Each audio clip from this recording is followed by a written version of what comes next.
So as you're out praying for lostness and sharing the gospel, we've discovered that we find 4 different responses to the gospel. And in Acts chapter 17, verses 32 to 34, we find 3 of those. So go ahead and read Acts 17 with your buddy.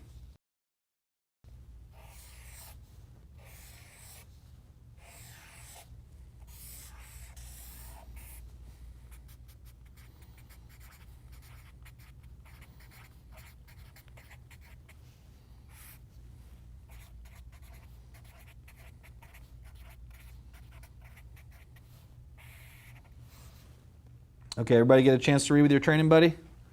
All right, so what did you notice, the 3 responses in Acts 17? Okay, yeah, some mocked. All right, so that would be our red light response. Some said we want to hear more, so that's a yellow light.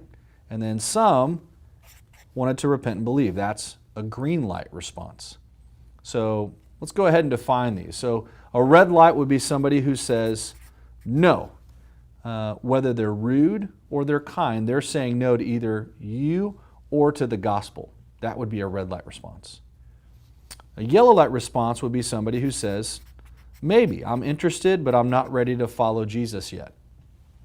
And then a green light response is somebody who says yes, and they're not just saying yes to you, they are saying yes to Jesus. A green light response is specifically defined as they will repent and believe in the gospel and choose to follow Jesus. That's how we define a green light response.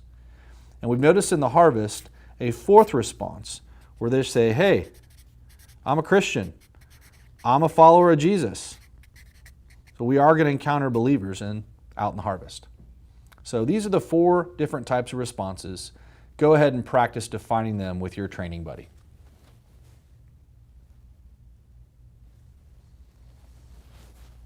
So now that we see their response, what is our response to these people that we encounter? So when we encounter a red light response, what we've learned to do is to just keep searching. Keep looking for that person of peace. And that can seem kind of harsh, right? Like, wait a minute, don't you love these people? Now, if it's a family member, a neighbor, you're biblically commanded to continue loving, pursuing these people.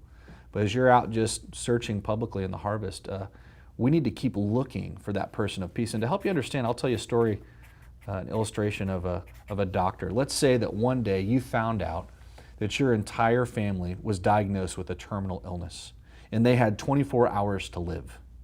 That would be devastating. But then you also found out that there's a doctor in town that can treat your family. And so you call up the office immediately only to find out that that doctor is on vacation. Well, you're probably not going to give up. Say, I need to know, I need to get a hold of this doctor. My family is going to die. And so they let you know that the doctor is off the grid, but is in town and likes to go to coffee shops. So what are you going to do? Well, you're going to go to every single coffee shop in town that you can find. And when you go in there, you go up to somebody and say, hey, are you the doctor? If they say no, are you going to say, well, maybe if I just spend time with you and build a relationship, or maybe we can look up some stuff on WebMD, maybe they'll become the doctor. Are you going to do that? Of course not.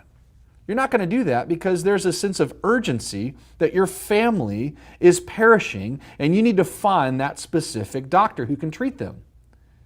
The other reality is that no matter what you do, you can't make them become something that they're not.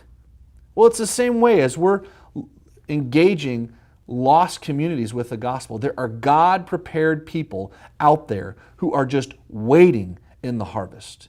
And it's not about us making them into something. It's about us sharing the gospel and finding them so that we can equip them to reach their friends, their family. There's an urgency that many people in our community are dying and going to hell. So we need to find God's plan because He wants to use them to reach their friends and their family. So when we encounter a red light in the harvest, it's important. It's the loving thing to do to keep searching for that person of peace. Because that God-prepared person, like the woman at the well, will be the one that He wants to use to reach that community. What about a yellow light response? When you encounter somebody that's a maybe, if you've got some time, I think it's okay to keep looking for green light responses, but if you have got some time, you can invite them into a Discovery Bible study. And there's a number of sets out there, like the Stories of Hope or Creation of Christ. But just spending some time sitting down looking at the scriptures with them, specifically stories of Jesus, is what we'd recommend with the yellow light response. When somebody chooses to repent and believe, what we want to do is we want to train them. Equip them first in the 411 and then in the commands of Christ. And if you've got the freedom to baptize, go ahead and baptize them. And then lastly, when we encounter a Christian, it's the exact same response. We want to train them first in the 411 and next in the commands of Christ. So these are the 4 responses to the gospel and what our response should be, that we might equip them to make disciples who make disciples to see no place left.